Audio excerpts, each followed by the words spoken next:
મિત્રો આજે હું તમને એવી માહિતી બતાવવાનો છું કે કદાચ આવનારા દિવસોમાં ફોનપે, પેટીએમ, ગૂગલ પે, ભીમ યુપીઆઈ યુઝરને અસર કરી શકે છે। જો તમે રોજ યુપીઆઈથી પેમેન્ટ કરો છો તો આ વિડીયો છેલ્લે સુધી જરૂર જોતા રહેજો, કારણ કે હું તમને જણાવીશ ખરેખર કોના પર 0.5% ચાર્જ લાગશે, કોના પર નહીં લાગે। ઘણા લોકો સોશિયલ મીડિયા પર ખોટી માહિતી ફેલાવી રહ્યા છે, પરંતુ આજે આપણે ન્યૂઝપેપરના આધારે સંપૂર્ણ સત્ય જાણીશું। તો સૌથી પહેલાં ન્યૂઝપેપરમાં તમે જોઈ શકો છો સ્પષ્ટ લખવામાં આવ્યું છે કે 2000થી વધુ યુપીઆઈ પેમેન્ટ પર 0.5% ચાર્જ લાગશે અંગે વિચારણા ચાલી રહી છે, પરંતુ આ ચાર્જ દરેક વ્યક્તિને લાગશે? જવાબ આશ્ચર્યચકિત કરી શકે છે। ચાલો એક એક મુદ્દો સમજીએ મિત્રો। જોઈ શકો છો ન્યૂઝપેપરમાં પેમેન્ટ પ્રોસેસર થતા ખર્ચ અને ટેકનોલોજી માટે રોકાણમાં સરભર કરવા માટે વેપારીઓને 2000થી વધુ રકમમાં યુપીઆઈ પેમેન્ટ પર 0.5%નો ચાર્જ લગાવવા વિચારણા કરી રહી છે। મિત્રો તમે જોઈ શકો છો વાર્ષિક ₹1.5 કરોડથી ઓછું ટર્નઓવર ધરાવતા વેપારીઓને એમડીઆરમાંથી મુક્તિ અપાશે। મિત્રો આ આપણે ફાયદો થઈ શકે છે જે 1.5 કરોડ ટર્નઓવર ઓછું કરે તેમના માટે।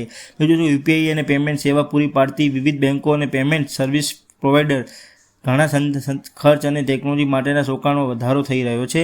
સરભર કરી આપવામાં આવ્યું છે કે કેન્દ્ર સરકાર માટે મોટા વેપારીઓ જે 2000 કે વધુ રકમની ચૂકવણી થાય છે તેના પર મર્ચન્ટ ડિસ્કાઉન્ટ રેટ એટલે એમડીઆરએ ફરી દાખલ કર્યો છે કે શક્યતા છે કે એવી માહિતી આ ઘટનાક્રમ સાથે સંકળાયેલા સૂત્રોએ આપી રહી હતી કે આ સૂચિત એમડીઆર નાણાકીય મૂલ્ય 0.5%થી વધુ નહીં। માત્ર સૂત્રોએ ઉમેર્યું હતું કે સાદી ભાષામાં તેમે પેમેન્ટ પ્રોસેસ કરવા બદલ વેપારીઓ દ્વારા ચૂકવવામાં આવતી ફીને એમડીઆર કહે છે। સૂત્રોએ વધુમાં વધુ જણાવ્યા મુજબ વેપારીનું વાર્ષિક ટર્નઓવર 1.5 કરોડથી ઓછું હશે તેમને આ એમડીઆર મુક્તિ આપવામાં આવશે। આ અંગે અંતિમ નિર્ણય 1 મહિનામાં જ લાવવામાં આવશે। મિત્રો 1 મહિના સુધી આવી જશે નિયમારો। આ પ્રસ્તાવ પર વિચારણા કરતી વખતે સરકારે એવું નોંધ્યું છે કે મોટા વેપારીઓ એમડીઆરનો ખર્ચ ભોગવી શકે એવી અથવા તો આ ખર્ચનો બીજો ગ્રાહકો પર લાવી શકે છે એવી માહિતી મિત્રો છે તમે જોઈ શકો છો। મિત્રો વ્યવહારના મૂલ્યના આધારે યુપીઆઈ પેમેન્ટનું વર્ગીકરણ મિત્રો જોઈ શકો છો। ફોનપેનું જે બધું જે વર્ગીકરણ તમે મિત્રો જોઈ શકો છો। 1 થી 500 રૂપિયાનું જે 500 સુધીનું ટ્રાન્ઝેક્શન પર 86%નો હિસ્સો ધરાવે છે, જ્યારે 500 થી 2000 છે 10%, જ્યારે 2000 થી વધુ 4% છે।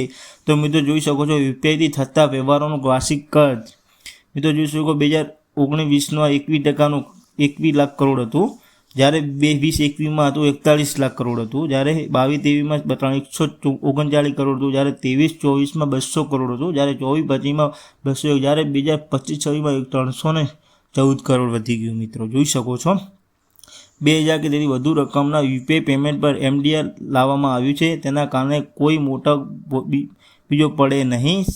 આ શક્યતા નથી। પર્સન ટુ મર્ચન્ટ ચૂકવણી પર મૂલ્યમાં આવા ₹2000થી વધુ રકમની ચૂકવણીનો હિસ્સો માત્ર 4% છે। આની તુલનામાં 500 થી વધુ ઓછી રકમના વ્યવહારો હિસ્સો 86% જેટલો છે, જ્યારે 10% જેટલી ચૂકવણી 500 થી 2000 સુધી વચ્ચેનો છે। તો મિત્રો ઉલ્લેખ સરકાર ડિજિટલ પેમેન્ટ પ્રોત્સાહન આપવા માટે હેતુ આ વધુમાં વધુ વેપારીઓ આમાં જોડાય તો સરકાર યુપીઆઈ અને ડેબિટ કાર્ડથી થતી ચૂકવણી પરનો એમડીઆર જાન્યુઆરી 2020થી રદ કરાયો હતો। ઉલ્લેખનીય છે કે ફિનટેક અને પેમેન્ટ બેંક ઉદ્યોગ દ્વારા હાલમાં ડિજિટલ ટ્રાન્ઝેક્શન ખર્ચ જે રીતે વધી રહ્યું છે તેના ધ્યાનમાં રાખીને એમડીઆર ફરી લાગુ કરવામાં આવી રહ્યું છે, રજૂઆત કરવામાં આવી છે। મિત્રો આ